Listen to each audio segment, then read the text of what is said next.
নমস্কার বন্ধুরা, সকলকে আন্তরিক প্রীতি, শুভেচ্ছা এবং অনেক অনেক ভালোবাসা। আজকে আলোচনা করব পরিসাধনা, শক্তিশালী পরিসাধনা, 7 দিনের মধ্যে পরিসাধনা।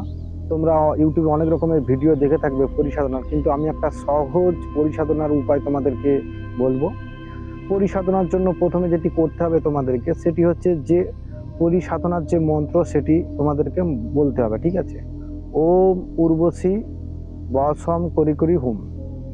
ওম উর্বশী বসম করি করি হুম, এই মন্ত্রটি হচ্ছে মূল মন্ত্র।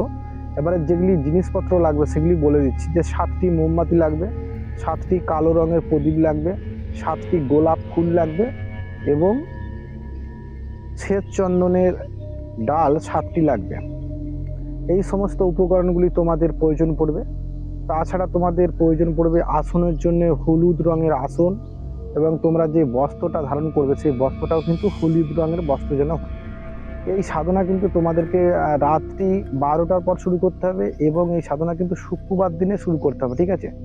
এই সাধনা তোমরা যদি শুক্রবার দিনে করো তাহলে কিন্তু বেশি সাকসেস হবে। এবার বিষয়টা হচ্ছে যে সাধনা করবে তার জন্য তোমাদের গোলাপ জলের প্রয়োজন পড়বে, সুগন্ধি আতরের প্রয়োজন পড়বে, এবং তোমাদের হচ্ছে ধূপ দীপ এগুলোর কিন্তু প্রয়োজন পড়বে, ঠিক আছে? বিষয়টা হচ্ছে আগের ভিডিওতে আমি আলোচনা করেছিলাম যে তোমাদের হচ্ছে পরনাশ এবং অঙ্গনাশ করতে হবে, আসন শুদ্ধি মন্ত্র জানতে হবে, এবং শরীর বন্ধ মন্ত্র জানতে হবে, এবং কি তোমাদের ফুল শুদ্ধি জল শুদ্ধি এই সমস্ত মন্ত্রগুলি জানতে হবে। এবার পরিসাধনাটা শুরু করবে শুক্রবার দিন অর্ধরাত্রি 12টার পর। পরিসাধনার জন্য নির্জন গাছের তলা অথবা তোমরা নির্জন কোনো ঘর বেছে নিতে পারো। নির্জন গাছের তলা বা নির্জন কোনো ঘর, এটা কিন্তু পরিসাধনার জন্য উপযুক্ত জায়গা। পরিসাধনাটি করতে গেলে যেটি করতে হবে, 7 দিন ধরে তুমি যে সাধনাটি করবে কিন্তু সম্পূর্ণ তোমাকে ব্রহ্মচর্য পালন করে সাধনাটি করতে হবে, এবং তোমাকে নিজের রান্না নিজেকে করে কিন্তু তোমাকে সাধনা করতে হবে। এবং নিজের রান্না তুমি নিজে না করে যদি তুমি সাধনা করো তাহলে কিন্তু তোমার সাকসেস হবে না, ঠিক আছে?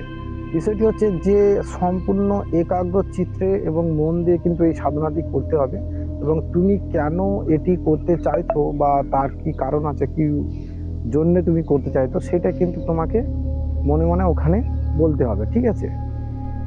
তো সমস্ত উপকরণগুলি যখন তোমাদের জোগাড় হয়ে যাবে, ঠিক আছে, তো এরপরে তোমরা কিন্তু সাধনায় বসবে। তো সাধনার জন্য তোমাদেরকে নির্জন ঘর অথবা গাছের তলায় তোমাদেরকে নির্ধারণ করতে হবে। তো গাছের তলা অথবা নির্জন ঘরের মধ্যে তোমরা যে সমস্ত জিনিসগুলি আমি বলেছি সেগুলোকে কিন্তু নিয়ে চলে যেতে হবে।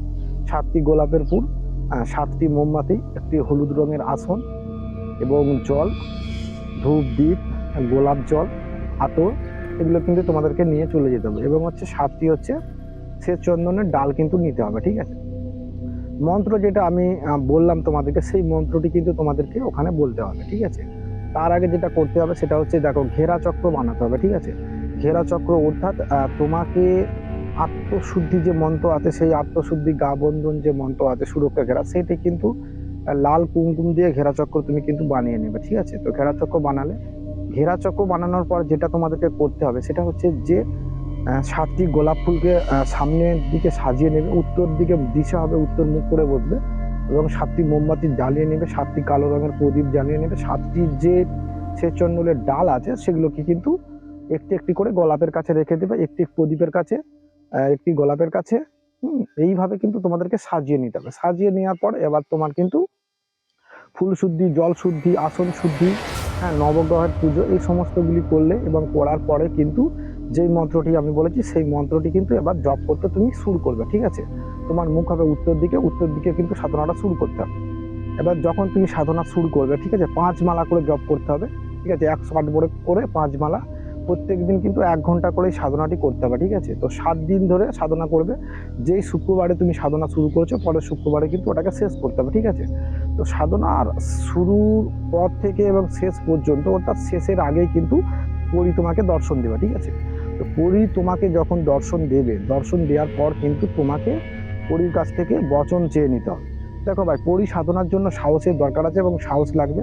প্রথমে পরি কিন্তু তোমাকে টেস্ট করবে, ভয় দেখাবে, বিভিন্ন রকমের আতঙ্ক দেখাবে, বিভিন্ন রকমের জীবজন্তু থেকে শুরু করে পেট পিশাচ থেকে শুরু করে কিন্তু তোমাকে আতঙ্ক এবং ভয় দেখাবে। সেটা কিন্তু তোমার ভয় পেলে চলবে না, ঠিক আছে? সেই সমস্ত বাধা বিঘ্নকে এড়িয়ে তোমাকে সাধনাটা স্টার্টিং রাখতে হবে, চালু রাখতে হবে। যখন পরিদর্শন দেবে তখন তার কাছ থেকে বচন চেয়ে নিতে হবে। বচন কি? যে আমি এবং আমার পরিবারকে সুরক্ষা রাখতে হবে। আমি যখন আপনাকে ডাকবো তখন আসতে হবে এবং আমি যেই কাজ বলবো আপনাকে করে দিতে হবে, ঠিক আছে?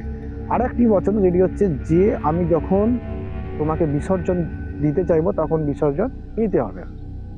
এই সমস্ত বচনগুলি পড়ার পর কিন্তু পরীকে অনেক রকম রূপে নিয়ে যায়, মাতৃ রূপে, ভার্যা রূপে, ঠিক আছে, ভগ্নী রূপে, পত্নী রূপে, বহু কিছুভাবে নেওয়া যায়।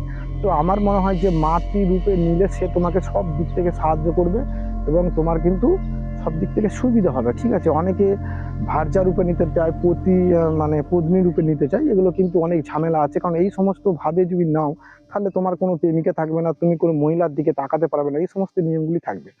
অবশ্যই পরিসিদ্ধ হয়ে গেলে কিন্তু তোমার কাছে যে শক্তি আছে, এই সাধনা আছে, এটা কিন্তু প্রকাশ করা চলবে না ভাই। বা তোমার কাছে পরি আছে মানে তুমি মানুষের ভুলভাল কাজ করলে, খারাপ কোনো কাজ করলে, তাকে দিয়ে খারাপ কাজ করালে সে কিন্তু পরি থাকবে না, ঠিক আছে? এবং তাতে কিন্তু তোমার সম্পূর্ণ ক্ষতি হবে। তুমি সাধনা করেছো, সেই সাধনাকে মানুষের জন্য ভালো কাজে, ভালো কর্মে তোমাকে লাগাতে হবে এবং সেই সাধনা যাতে তুমি উন্নতি করতে পারো এবং সেই সাধনাকে তোমাকে অন্য কাউকে শিখিয়ে দিতে হবে। এটাই হচ্ছে সাধনার নিয়ম, এটাই হচ্ছে জগতের নিয়ম। তাই সাধনা করে তোমরা কিন্তু অর্থ এবং রূপ, লাবণ্য, পড়াশোনা, চাকরি, উন্নতি সমস্ত কিছু কিন্তু করতে পারবে। তো থ্যাংক ইউ সো মাচ বন্ধুরা, ভিডিওটা এই পর্যন্ত। সকলে ভালো থাকবেন, সুস্থ থাকবেন। আজকে পরিসাধনাটা সংক্ষিপ্ত আকারে তোমাদের সাথে শেয়ার করলাম। আবার অন্য ভিডিওতে তোমাদের সাথে দেখা হবে, ততক্ষণে ভালো থেকো।